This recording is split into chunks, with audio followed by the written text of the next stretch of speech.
Hello, everyone. I'm Alonzo Martinez, Associate General Counsel at HireRight, and this is the Compliance Playbook, our third quarter 2025 compliance review.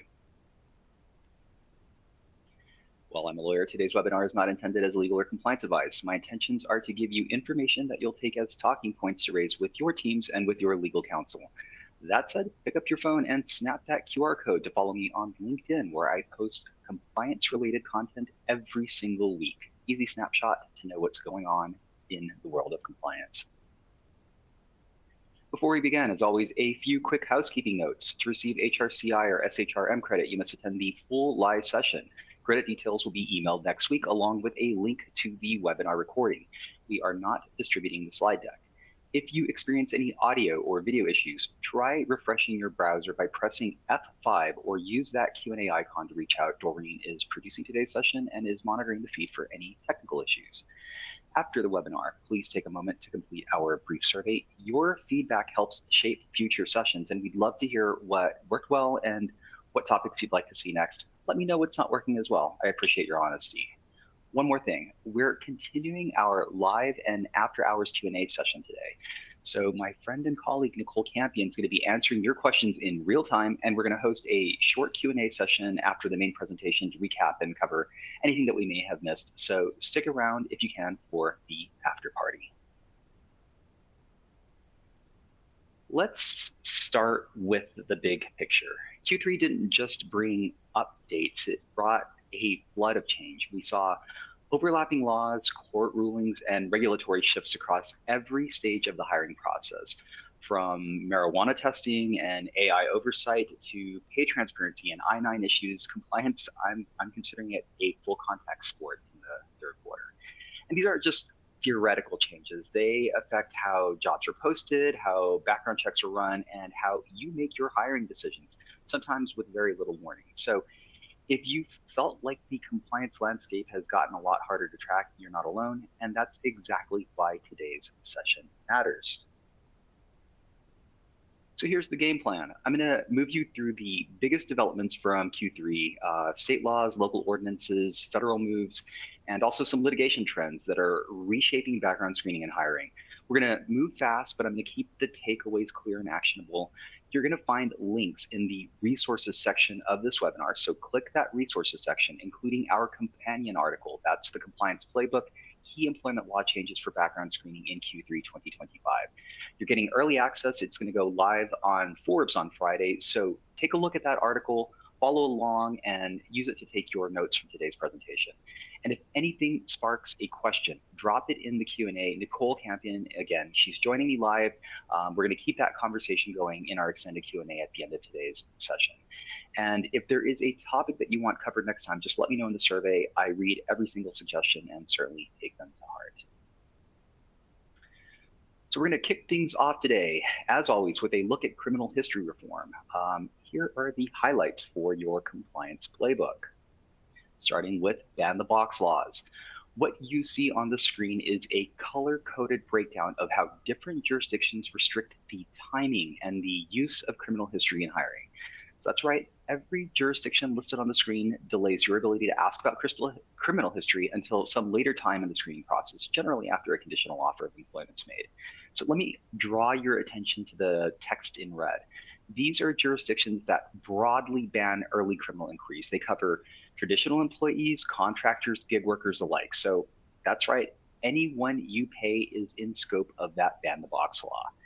In AQUA, jurisdictions, these are jurisdictions that require pre-adverse action notices, which must specify and identify the criminal offense prompting the proposed pre-adverse action.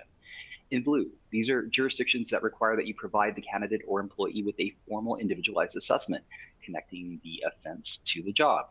And then there's that wine column, places like Los Angeles and New York City that take it even further. These jurisdictions, they layer on local mandates, such as requiring city-specific documentation during the pre-adverse or adverse action processes. Some cities and states don't technically ban early inquiries, but still demand individualized assessments because it just can't be one way, right? It can't be easy. So that includes jurisdictions like Wisconsin, including Madison, Wisconsin, which of course has its own separate ordinance, as well as Louisiana and Atlanta, Georgia.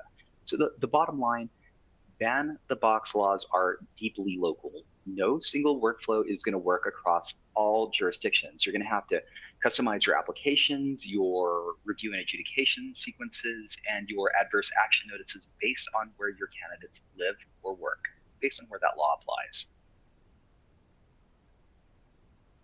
So let's head over to Philadelphia, where we have some late breaking news. The City Council passed sweeping amendments to its Ban the Box law just last week that are taking effect at the start of the year, January 6, 2026. So listen up, this is very, very new. These changes are going to significantly limit how far back employers can look when considering criminal records. And they also strengthen applicant rights during the hiring process. So under this newly revised ordinance in Philly, employers can no longer consider misdemeanor convictions older than 4 years, even if they're job relevant. Again, no more misdemeanor convictions that are older than 4 years after January 2026. Big change, right? Summary offenses. So those are things like minor infractions like disorderly conduct or loitering. They're also now completely off limits. Even more important, expunged and sealed records are explicitly excluded, even if they show up in background reports. That means employers have to ignore them, no exceptions. The law also introduces a formal pre-adverse action step. Before it was a little less clear. Now we know that employers must issue a written provisional notice before making any final decision concerning hiring. You have to explain the records at issue and give applicants 10 business days to respond with evidence of either errors in that background report or any rehabilitation that the candidate may be undergoing. And here is a plot twist. If an employer takes adverse action within 90 days of a candidate engaging in what the ordinance considers a protected activity, so this would be something like requesting a copy of their background report or asserting their rights under Philadelphia's ordinance, that action, those actions, they trigger a rebuttable presumption of retaliation. That's right. There is an assumption that you are retaliating against the candidate. That is a big deal, and it adds real risk to your hiring decisions. So I would say that the message here is really clear. You're going to tighten your look back periods, right? 4 years for misdemeanors. You're going to exclude off-limit records and make sure your adverse action process gives applicants a fair shot to respond. Philly is making employers rethink their compliance playbook, and the clock to compliance is ticking. January 6th. Can we get moving? Let's zoom in on Washington State, where House Bill 1747 significantly expands its Fair Chance Act. This law rolls out in 2 phases. We have July 1st, 2026. That's for employers with 15 or more employees. And then January 1st, 2027 for all of those smaller employers. So what's changing? Quite a bit. First, timing. Washington currently allows employers to consider criminal history once a candidate is deemed qualified. But under HB 1747, you have to wait until after a conditional job offer is extended. If your hiring process kicks off background checks earlier, you're going to have to make adjustments to your process. Second, decision making. You can no longer take adverse action based on arrests for juvenile convictions. For adult convictions, you're going to need a job-related justification supported by that individualized assessment that you're doing.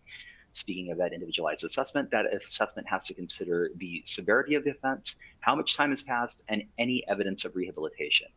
And then if you plan to revoke a conditional offer, you have to give the candidate a written explanation that includes the offense, your rationale, and any mitigating circumstances, and at least 2 business days before finalizing your decision. And it doesn't stop at applicants. These protections, they extend to your current employees. So you can't discipline or terminate somebody based on an arrest or juvenile record unless the action is clearly job-related and well-documented. So what's the takeaway here? I would say start preparing now. Shift your background checks to post-offer if they're not already. Train your teams on the new requirements and review your documentation practices. For HireRight customers using our compliance workbench solution, these updated workflows are already live, so you can start complying today if you choose to do so. No harm in early compliance. Now let's turn to California, which we all love, where the Fair Chance Act continued to evolve, and so does its enforcement. Let's start with the rules. Here are the good news. The rules haven't changed. In case you need a refresher, If you are a covered employer with 5 or more employees, you can't ask about criminal history during the application process or interview stage. Again, nothing's changed. Certain records are always off limits. These include arrests that never led to convictions, participation in diversion programs, or any of those sealed or expunged convictions. But once you make a conditional offer, you can consider an individual's criminal history, but only through a strict 3-step process. First, conduct that individualized assessment. Second, send a written preliminary decision to the candidate and allow time for a response. And third, reconsider their response before issuing a final written decision if you choose to do so. Now remember, 2023 amendments broadened who counts as an employer and expanded the definition of applicant. So there's more companies, more roles. Those are all now covered. Now here's the important part. Look at the right side of your screen. This is the not so good news. This is where things are getting a little tricky. The California Civil Rights Department, the CRD, is aggressively enforcing the law. They've adopted what we would consider an extremely applicant-friendly interpretation of the law. And in some cases, they are second-guessing your hiring decisions, even when employers follow the 3-step process. That's right. You've done your individualized assessment, you've done everything you're supposed to do, but the CRD may still second guess you. That is why I've added that call out box on the screen. Even if you follow every step, CRD may still second guess your decision. In California compliance, it really isn't just about following a checklist anymore. The process itself is subject to scrutiny, and sometimes so is the outcome. So what is the message for you as employers? I would say your forms, your decision makers, and your documentation, they all need to be airtight. What we know is that the enforcement here is active and the risk is real. So that's what's going on in California. But let's pivot to another scenario that might land on your desk despite your best efforts. Let's say an employee gets arrested or charged with a crime. Happens on occasion despite our best efforts. What are your options as a California employer? Well, under Labor Code section 432.7, you generally can't discipline or fire somebody for an arrest that didn't result in a conviction, right? We just talked about that. And courts have extended that to pending charges as well. This really isn't just an academic exercise. So the law, what does it do? Well, it includes a private right of action, treble damages, and attorney's fees, making it very attractive to plaintiffs' attorneys. That said, you're not without options. You can enforce neutral attendance policies. So if somebody misses work due to incarceration, treat it like you would any other unexcused absence. You don't have to accommodate restrictions tied to bail, like a court order barring computer use, for example. And most importantly, you can investigate the underlying conduct. If you uncover evidence through things like police reports, witness statements, or even the employee themselves that show a policy violation, you can absolutely act. But your decision has to be based on the misconduct, not on that arrest. So where does that leave you? It's really what I consider a balancing act. Protect your workplace and customers while honoring California's strong protections for individuals accused, but not convicted. So what's the safest move? Pause before acting. Consult with your counsel, and make sure your policies are clear, neutral, and consistently applied. And with Fair Chance Act litigation on the rise, now is a great time to review your background screening practices. Do those underprivileged with your counsel. Get ahead of these issues. Let's talk about Minneapolis, which recently added one of the most progressive local employment protections in the country. As of August 1st, justice impacted status became a protected class under the city civil rights ordinance. This includes a wide range of interactions with the criminal justice system. So arrests, charges, convictions, incarceration, probation, or parole, all part of this justice impacted status, regardless of whether the case is pending or resolved. So this, it significantly expands the pool of people protected by this anti-discrimination ordinance. So what does that mean for you as an employer? Well, you can still run background checks, but you can't base hiring decisions solely based on criminal history unless the offense is job related. You're going to have to apply a 6-factor individualized assessment. Whether there was a conviction, the time since the offense, the nature and gravity of the offense, the age at the time of the offense, any evidence of rehabilitation, and any risk to people or property. You also can't take action based on arrest records alone. Even if you're looking at pending charges or dismissed cases, that six-factor analysis still applies. So how does this really work in practicalities? I think of it kind of in two steps. First, it's timing. Minnesota's statewide law prohibits asking about criminal history until after a first interview or conditional offer. Second, use. Minneapolis controls how you apply that information, requiring that six-part analysis. So state law tells when you ask, city law tells how you use what you learn, right? Two different parts, what's going on at the state level and what's going on at the city level.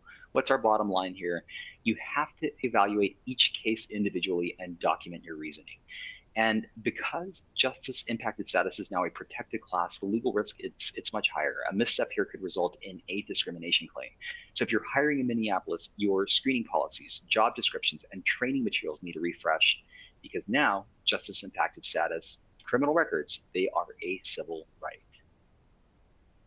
So let's move on to our compliance playbook. Let's look at the bigger picture. Criminal history reform is accelerating. Let's talk about some actionable guidance here for you. You need to implement a 4-year look back period for misdemeanors in Philly. And remember, you can't consider those low-level summary offenses. Washington State is rolling out one of the toughest fair chance laws in the country. Timing, documentation, and the scope of protections are all expanding. California continues to lead on enforcement. The CRD is not just looking at your forms, they're analyzing your reasoning and outcomes. They will second guess you. Employers need to document every single step. Remember, airtight processes in California. Minneapolis just elevated justice impacted status to a protected class. That means more individualized assessments, more legal risk, no room for blanket exclusions. So what's the trend here? I think we have a clear trend. Employers have to respond with precision. That means detailed documentation, thoughtful decision-making, and localized compliance strategies. When it comes to criminal history, good intentions are no longer good enough to protect you from legal exposure. So what can you do? Well, from a HireRight perspective, we offer numerous solutions to help you manage your compliance obligations, including compliance workbench, various criminal search options, criminal and arrest monitoring solutions. So let us know if you're interested in learning more about any of these services or need help adjusting your account settings when you complete today's survey. There is a lot going on in terms of the criminal history world. And I see that you're getting your questions in, so please continue to ask those questions. Nicole's out there answering your questions live, and we'll keep things moving now into our pay equity and transparency section, two modern pillars of employment law. So pay equity aims to close wage gaps by preventing discriminatory pay practices. The core idea is that past pay practices shouldn't dictate future opportunity. That's why salary history bans exist. They stop employers from using prior compensation to set new offers. Pay transparency is all about visibility. These laws require employers to disclose salary ranges in job postings or when a candidate asks. The goal here is to help candidates and employees better understand how pay is determined and then to level that playing field across the board. Reminder, HireRight doesn't collect or verify pay history. Why are we talking about this? Because these laws directly impact your job postings, your recruiters, and your exposure to legal risk. So I'm going to break it down here. I'm going to go through this really quickly, but I think that these are important things for you to be aware of. This map shows where salary history bans are now in effect, 29 jurisdictions and counting. What does that mean in practice? You can't ask about prior pay, you can't use it to set a new salary, and you can't base your offer on somebody's last job. But here's the good news, you can still ask about salary expectations. Questions like, what do you hope to earn in this role? They remain compliant and they give you a sense of the candidate's expectations without crossing those legal lines. Now let's look at pay transparency. This map is highlighting jurisdictions that require employers to include salary ranges in job postings. Most of these laws say that your posted range must reflect what you reasonably expect to pay for the role. That means no guesswork and no inflated ranges just to attract applicants. Candidates want clarity, and these laws aim to deliver just that. Let's head east to Delaware. Delaware gives you until 2027 to comply, but you're not going to want to sleep on this one. If you have 25 or more employees, you're going to need to include pay ranges and benefit disclosures in all job postings, including internal ones and remote roles tied to Delaware. So basically, any job that has a tie to Delaware is in scope. Ranges have to be made in good faith. They're not inflated placeholders, and they must be backed by documentation. You also need to describe the benefits or disclose them before pay is discussed. Penalties start small, but they ramp up to $10,000 per violation. Now is the time to align compensation bands, update your templates, and train recruiters before the grace period ends. Let's head north to Massachusetts. A sweeping new pay transparency law takes effect on October 29, 2025, just a few weeks. If you have 25 or more employees in the Commonwealth, salary ranges must be disclosed in all postings and promotions and must be shared if the candidate asks. If your comp plan includes tips, commissions, or piece rates, those must also be spelled out too. And if you have 100 or more employees, you also face demographic pay data reporting requirements backed by the AG's enforcement powers. Penalties here can reach $25,000 per violation, but there is a 2-year grace period for fixing defective postings. So get ahead of it. Again, compliance starts in just a few weeks, October 29th. Now let's talk about Cleveland. A new pay transparency ordinance takes effect on October 27th, 2025. For employers with 15 or more employees, it requires pay ranges in every job ad and prohibits salary history inquiries altogether. What's different here is documentation. Your range needs to be supported by actual records of pay. Violations carry $5,000 in penalties, and you only get one 90-day cure window. So a lot going on in Cleveland. And let's move to Vermont. A new pay transparency law took effect on July 1st, 2025, and it casts a really wide net. If you have just 5 employees and one of them works in Vermont, you're in scope of the law. You must include a good faith range in any written ad. Special rules apply to commissioned or tipped roles. Those need additional disclosures. So take a look at Vermont's role if you have any employees there. And now let's go to Washington State. Washington continues to lead the way, and what that means is ultimately more risk. The Equal Pay and Opportunities Act already required pay ranges in postings and banned salary history. SB 5408 clarifies enforcement. You now have 5 days to fix errors. You can post a salary range instead of, you can post a fixed salary instead of a range, and you're not liable for any of those outdated third-party posts if you act to clean them up when you're notified. Fines now scale from $100 to $5,000 depending on your intent and the size of your company. So what is the bottom line? The law in Washington hasn't changed, but enforcement is now much more predictable, which is a great thing. So take this as an opportunity to clean up your postings before issues become lawsuits in Washington. But wait, there's more. We can't forget about the Branson case. In September, Washington's Supreme Court ruled that anyone who applies for a job is an applicant under the law, even if they're unqualified or acting in bad faith. What does this mean? This means that serial plaintiffs can weaponize job applications just to file lawsuits. So the ruling doesn't change the law in Washington, but it changes your risk calculus. After the Branson case, airtight postings and vendor oversight aren't nice to haves, they are legal essentials for you. So again, what is the bottom line in Washington? Now, in Washington State, anyone who clicks apply on your job application becomes a plaintiff. They can sue you for non-compliance. So let's wrap up this section and add to our compliance playbook with some actionable takeaways. Pay transparency isn't slowing down, it is picking up speed. In Delaware, the 2027 law gives you time to prepare, but don't wait. Start aligning postings, pay bands, and benefit disclosures now. Massachusetts is active this fall, the penalties are steep, and the reporting requirements for large employers will spotlight any disparities.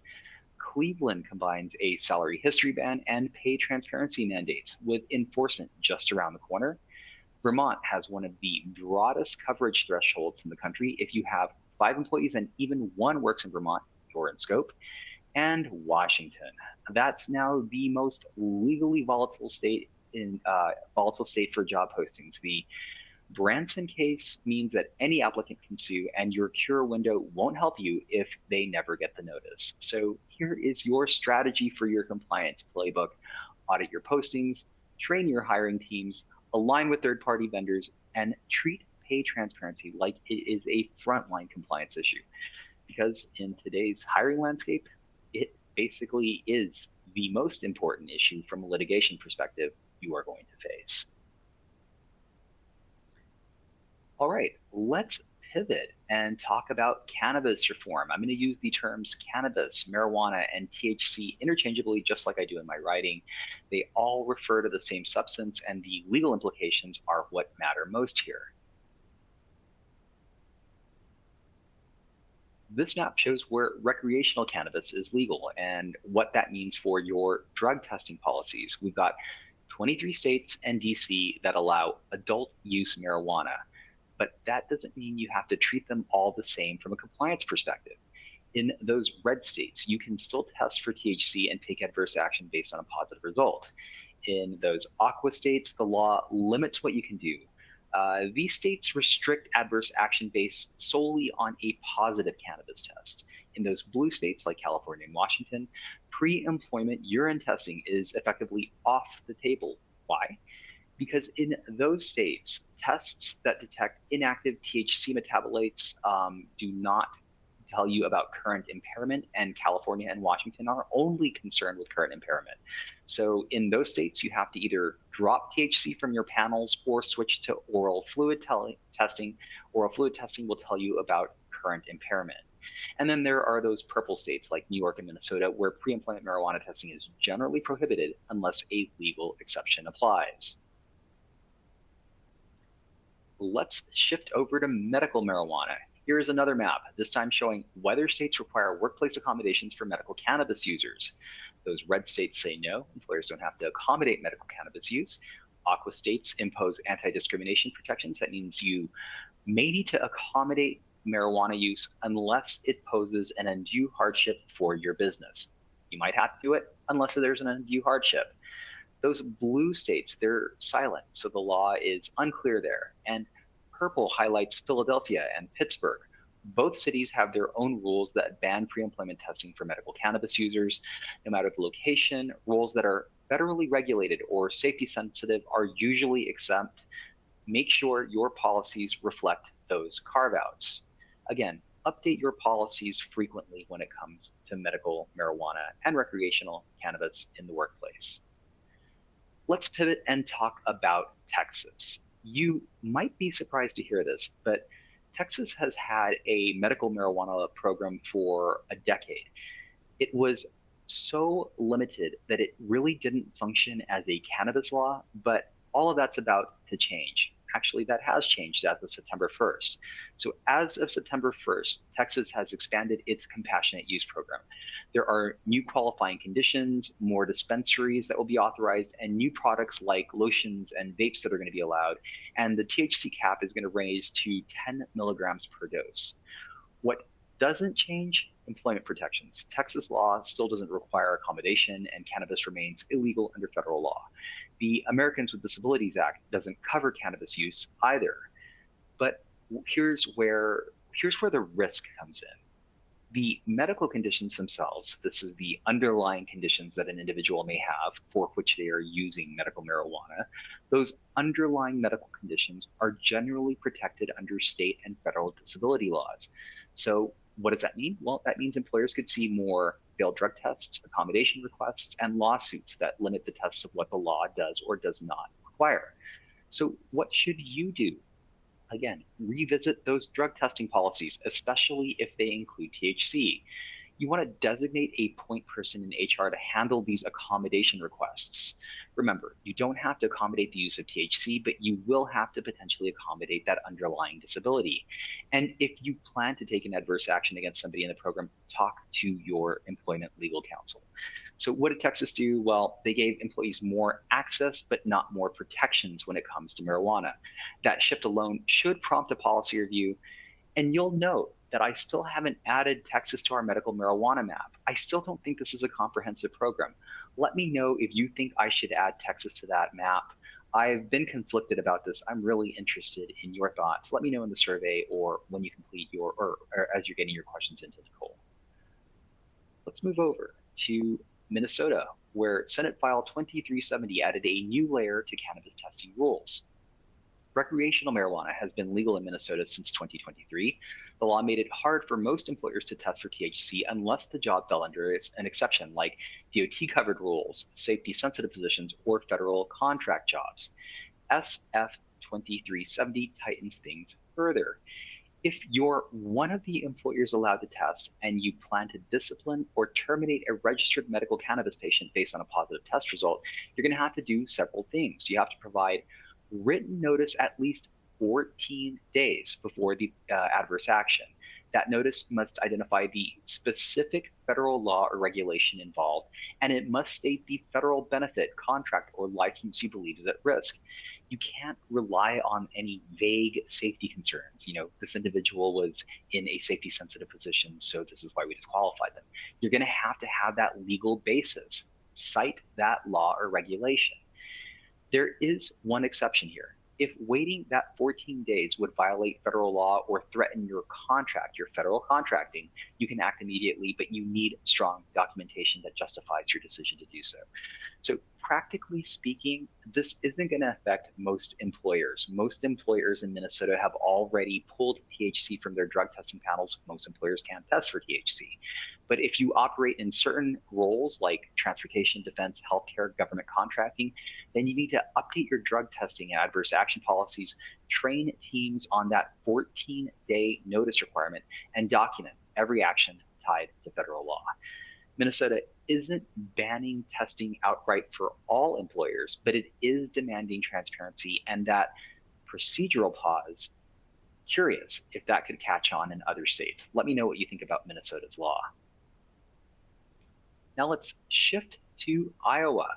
The state just updated its drug testing law in two important ways. First, notice delivery.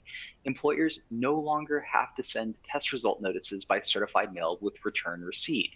You might remember that was one of the very quirky things about drug testing in Iowa was that paper notice requirement. You can now deliver the written notice electronically or in person as long as the employee has consented to that. That's a small change, but it saves a ton of time and hassle. Second, safety sensitive positions. Iowa now gives employers more clarity and discretion as it relates to safety sensitive positions. The law defines safety sensitive positions as jobs where an accident could result in death, serious injury, or significant property or environmental damage. So you can decide which roles qualify. So what does this mean in practice? You're going to review your job descriptions, you're going to identify safety sensitive roles ahead of time, and you're going to document why they meet that threshold. So this wasn't a major rewrite of Iowa's law, but it was a very meaningful update. Clearer rules, more flexibility, and less friction in your process. So thank you to Iowa's lawmakers. Let's wrap this section with a big picture takeaway from our compliance playbook. Cannabis compliance, it's all evolving and diverging. In Texas, access to medical cannabis is expanding, but employment protections remain non-existent. That's right. So you're going to see more employees using cannabis legally, but that doesn't mean that they're protected if they fail a drug test. Still, disability laws may be triggered depending on that underlying condition. In Minnesota, rules are tighter, much tighter. Recreational use is legal, but testing is restricted. Employers must give 14 days written notice before acting on a positive result from a registered medical cannabis patient. And that notice must cite a specific federal law that's in play. Again, this is not a one-size-fits-all environment. So you need to tailor your drug testing policies. You need to train your managers, and you need to designate points of contact for handling accommodation requests. And as always, when in doubt, talk to your legal counsel before taking adverse action. In today's cannabis landscape, the risk isn't just what you test for, it's how you respond when somebody tests positive. There is a lot going on in the world of marijuana, THC, cannabis testing. So let us know if you need help adjusting your drug testing panel policies in today's survey. Also, let us know if you'd like any information on oral fluid testing. It's becoming increasingly popular, especially for random or reasonable suspicion testing, and you absolutely need to use oral fluid if you're testing in California or Washington State. So again, let us know if you need help adjusting your testing panels when you complete today's survey. All right, let's shift to a space that is evolving at breakneck speed. That is AI, privacy, and emerging technology. These forces are redefining what compliance looks like across every stage of that employment journey. A lot going on here, and it is one of my favorite areas of law. But before we dive in, it's time for my favorite part of the webinar. It's audience participation time. This one's called You Be the Judge, California Dreaming, Privacy Scheming. Cheesy, I know. You can go ahead and you can rip me apart in the comments today. So here's our setup. A nationwide retailer operates in all 50 states, including California. It collects job applications online through its website, third-party platforms, even systems used by marketing and IT. This is, pretty standard stuff, right? I think we all do this. Nothing too flashy here. So one day, a California applicant files a complaint with the California Privacy Protection Agency. That's the CPPA. Just one complaint. So what happens? The CPPA launches an investigation. And as they start to peel back the layers of that compliance onion, a few pertinent details start to emerge. There's no dedicated privacy notice for job applicants, no AI-related disclosures. The website fails to honor browser opt-out signals. These are some of our marketing signals. And those vendor contracts, these are for our recruiting firms, they're outdated and they miss key restrictions on data use. And what's really interesting here, I'm sure some of you have read this news story. It made news about a month ago. This retailer isn't a Silicon Valley tech giant. It's one of these traditional brick and mortar retailers, exactly the kind of company that I wouldn't expect to be a privacy enforcement target. But here we are. So here is my question for you. Did the employer actually break California's privacy law? Or is this just an example of these minor compliance gaps getting blown out of proportion? So you let me know. Be the judge, get your answers in. I'll give you a few seconds as we have our poll question open. Once we get to about 50% participation, I'll go ahead and close out this poll. So slow on the uptick here, but let me know. Did our employer violate California's Privacy Act? We're at about 10% of you responding. Let's get over 50%, 20% now.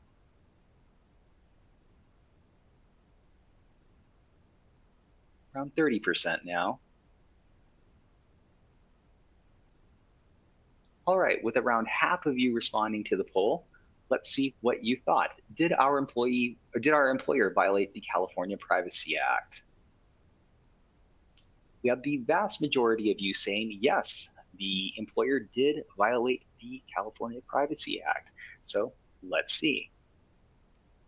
Here's the answer. Yes, the company did violate the law. Let's unpack what happened here. The CPPA, this is again our regulator, found multiple violations of the California Consumer Privacy Act, the CCPA. So what happened here? The employer failed to provide compliant privacy notices for applicants. Their website used tracking technologies without respecting browser opt-out signals. Those are those cookie opt-outs, including global privacy control. And their vendor contracts, especially with their advertisers and analytics providers, they were missing key terms. So even after the company began remediation, the agency concluded that wasn't enough. So what's the result? A $1.35 million fine. Again, this all stemmed from a job application. This is a really huge fine issued by the CCPA, issued against the CCPA. And again, we're not talking about a data breach or some sort of like marketing scandal. This is a job application. And it's kind of triggering to me that there was a $1.35 million fine as a result. So why does all of this matter? Because it's the first CCPA case focused specifically on job applicant data. So what is our takeaway? If you're collecting personal information from California candidates, even for jobs outside the state, you need to be CCPA compliant. Full stop. Don't go any further. Again, this all started with one complaint. That single trigger led to months of scrutiny and a record-setting fine. Even proactive corrections weren't enough to avoid this penalty. So our message here is clear. Review your privacy notices, lock down your vendor agreements, and make sure those opt-outs, they actually work. Do not wait for an investigation here. All right, well, here is a map of comprehensive state privacy laws, both effective and on the horizon. Newly passed laws are marked with a star. Ones going live in 2025 are highlighted in aqua. And remember, these laws generally exempt data regulated under the Fair Credit Reporting Act. That's the FCRA. So that means that background checks through HireRight and other similar providers are carved out. They remain governed by the FCRA and not these state privacy laws. But that exemption doesn't cover everything. Think about your applicant tracking systems, onboarding platforms, HR portals, workspace monitoring tools. Those tools, they collect personal data outside of the scope of the FCRA. So employers need to map that data, understand how it's used, and ensure vendors are playing by the rules. Like we just discussed, in California, employee data is in scope of its privacy law. So you want to make sure that your compliance playbook is airtight when it comes to collecting any employee data in California. Let's talk about Maryland's new privacy law, the Maryland Online Data Privacy Act, or MODPA. It takes effect on October 1st. It took effect on October 1st, so just a few weeks ago. So at the top of the screen, you're going to see who's covered. Importantly, it doesn't apply to HR or business-to-business data. So if you're collecting personal information from job applicants or employees, MODPA likely doesn't apply. That's a sharp contrast with what we just discussed in California. On the right, you're going to see or at the bottom of the screen, you'll see the compliance lists. MODPA enforces strict data minimization, only collect what you truly need. Sensitive data, it faces even tighter limits. In Maryland, there are also expanded consumer rights, so access correction, deletion, portability, and opt-outs for targeted ads, data sales, and profiling. It bans data sales and targeted ads involving anyone under the age of 18, so that's a bit more strict than other states. And if you use algorithms for high-risk decisions, you need a formal data protection assessment. So here is our bottom line. If you handle Maryland consumer data, MODPA requires serious data governance, and you're going to want to overhaul your data governance strategy. But if you're only collecting HR data, you're probably out of scope for now. Hopefully that's all we have to see from Maryland. Shifting to AI regulation, this map tracks the growing number of state and local laws targeting automated decision-making, especially in employment. Here are a few notable examples. We have New York City's Local Law 144, which requires annual bias audits for AI hiring tools and advance notice to applicants. We have the Illinois AI Video Interview Act that mandates notice and consent before using AI in video recorded interviews. There is California and Colorado, each with their own privacy laws. They have these broad cross-sectoral laws. We're going to talk about that a little bit more in a second. And Texas, they passed their own AI governance law. We're going to cover that right next. So I think what we're seeing here is a shift from general principles to specific obligations. We have bias audits, consent, disclosure, vendor overviews. Employers need to stay ahead of this trend, and I cover it almost every single month with at least one AI-related article. So let's zoom in on Texas. The Texas Responsible Artificial Intelligence Governance Act, or TREGA, takes effect on January 1st, 2026. It is broad in scope, but it has really limited impact on private employers for now. TREGA mostly applies to public agencies and healthcare providers. It doesn't require audits, impact assessments, or disclosures for private employers using AI in hiring.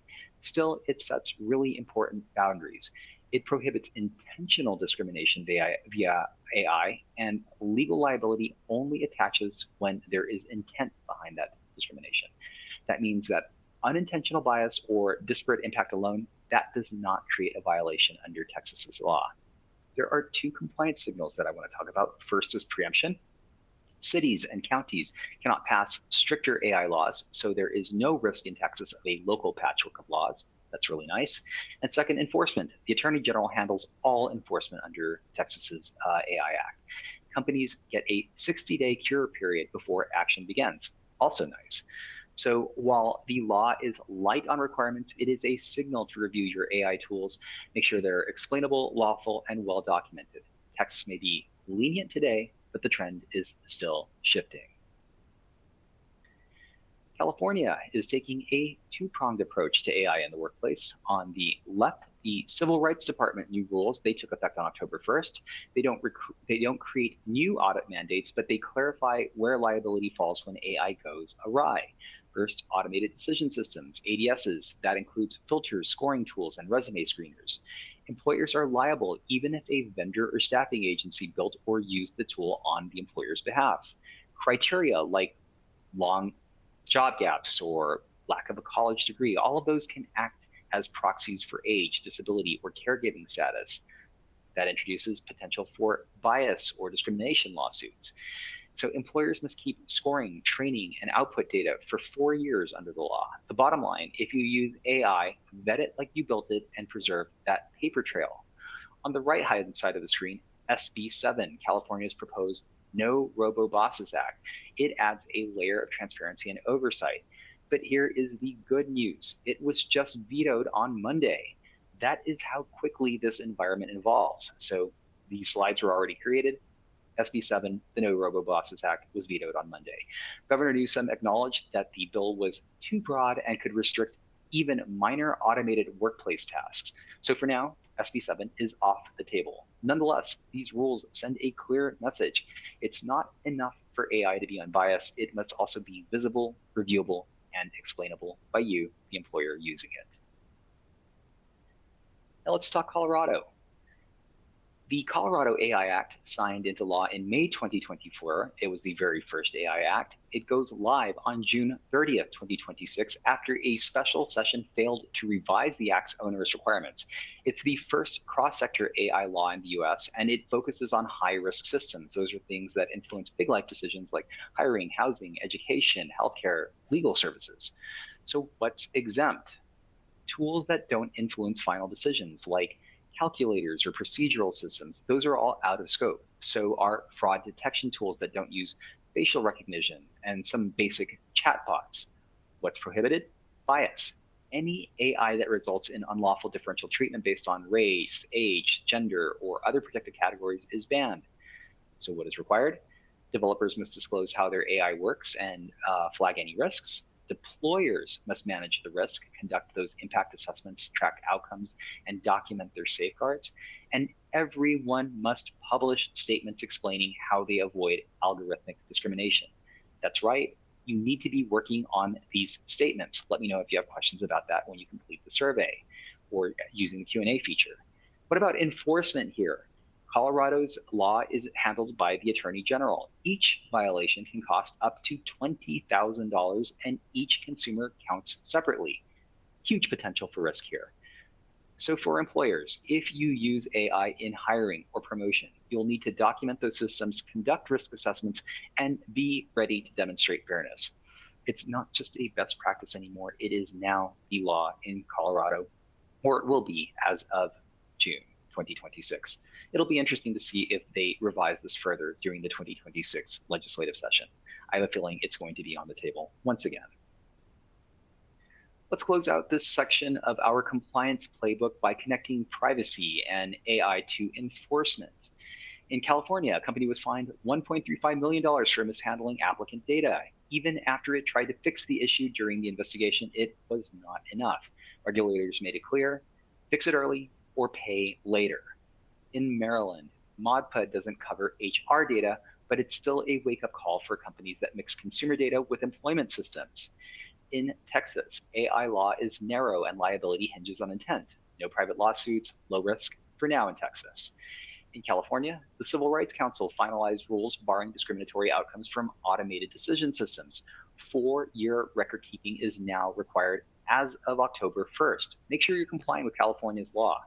SB 7 in California, the No Robo-Bosses Act, was vetoed by the governor, but do not expect that to be the end of AI legislation in California. In Colorado, the AI Act was delayed slightly until June 2026, but that doesn't mean employers can wait. Risk assessments, bias safeguards, and public disclosures still need to be in place. Work on those public disclosures now. The era of theoretical compliance is over. Enforcement is here, and your AI and privacy programs need to be ready. Start working towards compliance. Like I said, there is no time better than the present to be working on this. I should put in a plug. Nicole recently published a state-by-state data privacy ebook. We've linked to that in the resources section of this webinar. Check out that ebook. It's a really valuable resource that gives you an overview of all state privacy laws. So kudos to Nicole for that. And kudos for getting your questions in. You guys are doing a great job with engagement. And Nicole, thank you again for getting through all of these questions. So let's shift gears and open the compliance playbook one more time, this time for I-9 and E-Verify. We've got two quick but important updates, actually a few quick but important updates that can impact your hiring workflows. There's a lot going on in this world, as you may know. E-Verify, remember it was down during the government shutdown? Well, E-Verify access was restored last week, and the deadline to catch up just passed yesterday. If you hired anyone between September 18 and October 11, yesterday was your last day to create E-Verify cases for those workers. That included updating referral dates for TNCs, documenting delays, and adjusting timelines for federal contractors. If your team met the deadline, great. If not, be ready to explain why. You're going to want to document the reason for the delay, include any internal communications showing good faith efforts, and consider whether any affected employees fall under stricter requirements like those for federal contracts or immigration obligations. A pro tip for you, use the hire date field in E-Verify strategically. That date controls whether your submission is considered timely, so make sure it reflects the employee's actual start date, not just the date that the paperwork was finalized. Let's turn to a fast-moving issue that is creating real confusion: work authorization for individuals with temporary protected status, TPS, or humanitarian parole. In recent weeks, federal courts have they've stepped in to block or delay the termination of TPS designations for Venezuela, Nepal, Honduras, and Nicaragua, often just hours before DHS deadlines would have forced thousands to stop working and leave the country. A lot happened here very quickly. In one case, a California judge ruled that DHS likely violated the Administrative Procedures Act when it tried to terminate TPS for Nepal, Honduras, and Nicaragua. In another, the Ninth Circuit upheld an injunction blocking the end of TPS for Venezuela, citing irreparable harm. So what does all of this mean for employers? I guess it means that work authorization is in flux. DHS guidance hasn't kept up, so court orders may preserve status, but employers are left guessing whether EADs are still valid. That is especially tricky with C-19s and C-11 EADs. They often indicate TPS or parole status, but an EAD that looks valid might not be, and one that looks expired might be due to automatic extensions or pending litigations. So this creates that compliance dilemma for you. And I talked to you about some of this recently in a customer meeting a few weeks ago. You told me, what do? Do you reject a valid EAD and risk a discrimination claim, accept an invalid one and risk an I-9 violation? It is absolutely a tightrope. Walk carefully and consult your legal counsel. Again, a few other strategies: you can track TPS updates from DHS and USCIS by country. Again, consult your counsel before rejecting or verifying authorization, and double check those TNCs in E-Verify. TPS or parole records, they could be outdated. So until the courts and DHS provide more definitive guidance, employers are really operating in this legal gray zone, and that uncertainty makes accurate documentation and careful verification all the more critical. Quickly, under HR 1, the One Big Beautiful Bill, the validity period for employment authorization documents, EADs, is changing. For parolees in category C11, initial work authorization will be valid for up to 365 days or until the parole period ends, whichever comes first. For individuals with TPS in categories A12 or C19, the same 365-day limit applies, or the duration of TPS is shorter, if that is shorter. Starting July 22nd, 2025, renewal applications will also face new limits. Automatic extensions will be capped at 1 year, or the length of TPS, again, whichever is shorter there. Another E-Verify update that someone quietly slipped in, and it is a big one. In July, DHS updated the E-Verify status change report with a new field that is revoked document number. This lets employers see exactly which employment authorization documents DHS has revoked after a case was submitted. So if the revoked number matches the EAD used in the employee's Form I-9, you're going to need to re-verify using Supplement B. If it doesn't, no action, just keep on monitoring. This change hopefully eliminates past guesswork. You can now confirm with confidence and stay in better compliance. And finally, as DHS modernizes E-Verify, the State Department is rolling out its own update, continuous vetting. This is on the horizon. If you employ visa holders like H-1Bs or L-1s prepared for heightened security checks, surprise revocations during travel, and longer wait times, even for long-tenured employees. What does this mean? More scrutiny, less warning. So let's wrap with some important reminders around E-Verify immigration and work authorization. First, during the recent federal shutdown, the E-Verify system went completely offline. That meant employers couldn't submit new cases, resolve TNCs, or take action on pending mismatches. But here's the catch. Your Form I-9 obligations didn't go anywhere. You still had to complete Section 1 or Section 2 and Section 2 on time, even if E-Verify was unavailable. And once the system came back online, employers had just a few days to catch up. That included submitting delayed E-Verify cases, resolving TNCs, and updating any impacted records. If you're a federal contractor using E-Verify as part of your FAR clause obligations, be sure to notify your contracting officer and document any system-related delays. The good news for HireRight customers using our E-Verify solutions, if you're creating those E-Verify cases, they all stacked and submitted once E-Verify was back open. Let's talk temporary work authorization. We're seeing increased complexity around workers with TPS, DACA, or humanitarian parole. So employers need to stay alert and double check the latest US CIS country-specific bulletins before recertifying or rejecting any documents. And USCIS also updated its guidance this summer for people who were previously granted EADs but no longer have valid immigration status. You're going to be on top of that. And don't forget, visa holders face their own risks. DHS continues to conduct quiet vetting of H-1B and L-1 workers that can take on various shapes and forms, but the bottom line is that continuous vetting is certainly something that will become more prevalent and on the horizon. So our bottom line here, stay up to date on immigration status categories, avoid premature terminations, and document every step of your process. When in doubt, consult your immigration counsel before taking action on work authorization. And then again, let us know if you need any information on our I-9 or E-Verify solutions here at HireRight. We're happy to help you. Before we close, here is a quick reminder. We offer a range of resources to help you dive deeper into today's topics. If something piqued your interest, whether it was clean slate laws, AI regulations, or E-Verify developments, check out our HireRight Resources Library blog or Forbes articles. And if you haven't already, scan the QR code on the screen to connect with me on LinkedIn. I post a short video every week breaking down the latest compliance developments and what they mean for employers like you. So Nicole, let's bring Nicole back in. With that, we have just a few minutes for a few questions. Any themes that you want to bring up, and then we can go ahead and dive into some questions in our after-hours session. Sounds good. Yeah, I think really just two big themes. The first one, we've gotten a few questions. People just want to confirm they heard correctly that California SB 7 has in fact been vetoed by the governor as of Monday. I do believe that is true. Alonzo, I think that is what you said. So just confirming for everybody, you heard correctly. That is breaking news. Yep, it is breaking news. That was just on Monday. SB 7, the No Robo-Bosses Act, has been vetoed. I believe I did include a link to that veto statement in the companion article. I completed that late last night, full honesty here. So you will have that veto statement in your compliance resources. So good news for all of us. Excellent.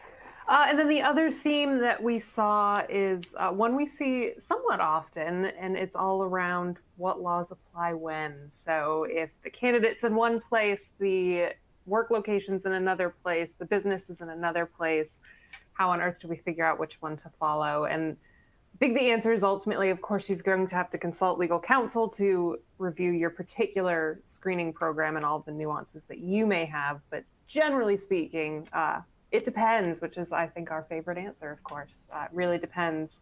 Jurisdiction by jurisdiction, each law is written a little bit differently, so the scope and the applicability will be a bit different. But Alonzo, any best practices that you can add to that? I certainly think that over-compliance is better than under-compliance. So if you are in a questionable situation, take the steps to actually comply. That will certainly bring you closer to avoiding any risk downstream. And in terms of a lot of things like ban-the-box laws in particular, generally speaking, work location is the nexus to those particular laws. But as Nicole said, you really have to dive into those jurisdictions and to determine the scope of those laws. That said, we did link to our ban-the-box white paper that can provide a little bit more insight on whether it's tied to work location or place of residence. But yeah, Nicole, you're right, it depends. With that, that brings us to the end of the prepared portion of today's webinar. As mentioned earlier, we're going to transition now to our after hours Q&A session. Should only last a few minutes. If you joined us for SHRM or HRCI credit, you've met that 1 hour requirement, so you're welcome to drop whenever you're ready. But before you go, take a moment to complete that feedback survey. It is my report card, and your input helps to shape future webinars. You're going to receive that follow-up email in the next week with your credit certificate and a link to the reporting, so you can revisit any sections or share them with your team. Share this. We appreciate when you do that. For those staying on, let's get into your questions. We're going to keep that Q&A tight, no more than 10, 15 minutes at the tops. So Nicole, with that, let's get into that Q&A session. Sounds good. All right, let's jump in with the questions we've got from criminal history reform. So the first one, this is a really good question, and it's actually, I think, the first time I've seen this one. Someone has asked, do the timeframes for, this is specific to Philadelphia, but I think we can talk more broadly about it, for Philadelphia apply to information that comes back in driving records? We sometimes see criminal records within a driving record. What's the interplay there? Yes, that is a very, very good question. And I will need to review the Philadelphia revised ordinance more closely to see if the ordinance specifically mentions MVRs. Some do, right? Like we know New York City's Fair Chance Act, for example, clearly ties motor vehicle records to criminal history because there's this belief that motor vehicle records could expose you to that criminal history. I do not believe that Philadelphia has that tight of a nexus, but it may, and I will certainly go ahead and take a closer look at that particular law and at that particular ordinance as revised and provide some clarity there in a follow-up to you. But great question. That's great kind of insight into that. Absolutely. And one more Philadelphia question. We've also had someone ask if we expect that Philadelphia will issue a template or a sample of what they would like the summary of rights to look like. Yes, so that is baked into the ordinance. So the newly revised ordinance says that the regulator, the Philadelphia regulator, reserves the right to issue a template, a notice, and I expect that they will in advance of the revised ban-the-box ordinance. Again, that's coming in January. I think we're going to see FAQs and further guidance from the regulator as well. So stay tuned for that, and we'll certainly, HireRight customers will certainly produce that once we update our ban-the-box white paper as well as other resources in advance of that law's effective date. All right, let's shift to pay equity. We have one question for that section of the webinar, and this is all about where the pay ranges need to be posted. So we know that there are laws that require the posting of ranges in external job postings, but what about internal job postings? Yes, so some jurisdictions do require the posting of any sort of promotions or advancement opportunities for internal positions as well. Colorado is a fine example of this, where Colorado has quite onerous posting requirements. Because not only do you have to disclose any internal opportunities, including the pay range for those internal opportunities, and the pay ranges have to be fairly tight. You can't have these broad bands. You also have to include a disclosure of any sort of benefits that could include equity-based benefits, right? So compensation like equity or bonuses might have to be disclosed as well. And in Colorado, it gets even more complicated because once you bring somebody in, so let's say you have an internal person that was promoted, elevated to another position, you have to go ahead and let your team members know where they came from and basically offer a little introduction to this particular person. So Colorado, I think, is kind of the poster child for the complexity behind these pay equity and pay transparency laws. If there's one to look at for detail, I would say that that is the one. The Colorado Attorney General has produced guidance on their website that helps employers comply. I recommend taking a look at that particular guidance. We also have resources available to you in our HireRight resource library that can point you to pay equity laws. But yes, you may have to include pay ranges for internal positions. Okay, let's shift gears to cannabis marijuana laws. We've got a few different questions about different exceptions. So do these laws apply to federal contractors, federal positions, CDL drivers? What kinds of exceptions do we see kind of at the general level? I know we wouldn't be able to get into all of them right now, but. So I think, Nicole, you actually just covered the biggest exceptions, right? So all federal contracted positions or positions subject to federal bonding or regulations are exempted from the scope of any state or local marijuana law.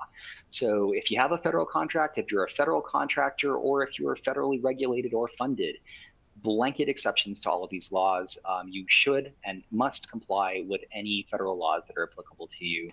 And you can effectively ignore these state laws. The exception here, though, is in Minnesota, where you need to document that federal law or regulation should you potentially adversely impact somebody's employment. So again, if you're testing for any sort of marijuana in Minnesota, and an individual is, let's say, a truck driver, and you're going to deny them a position because they are a truck driver, you have to say, these are my FARs, this is the exact reason that I am denying them a position, and you have to provide them that 14-day window before actually taking adverse action. So very onerous, but that is what Minnesota is requiring. Makes sense. All right, I think that is about it, unless we have any last minute questions coming in. I think we've covered kind of all the ones we've gotten more than once. All of Fantastic. Well, Nicole, thank you so much for your help. That officially wraps today's session. Quick reminder, full webinar is going to be available soon in the HireRight resources library. Your credit email is going to be, your credit details are going to be emailed to you next week. So thank you so much for spending a part of your day with us. I hope you found today's discussion valuable, actionable, and relevant. Just take that moment to complete the exit survey. Your feedback directly shapes how we improve and grow on these webinar sections. We're going to be back in January with our 2025 Compliance Year in Review webinar. In the meantime, I hope you're going to stay connected with us on Forbes, the HireRight blog, and LinkedIn. Again, weekly content there on LinkedIn. On behalf of Nicole, myself, and the entire HireRight team, thanks again. We appreciate you.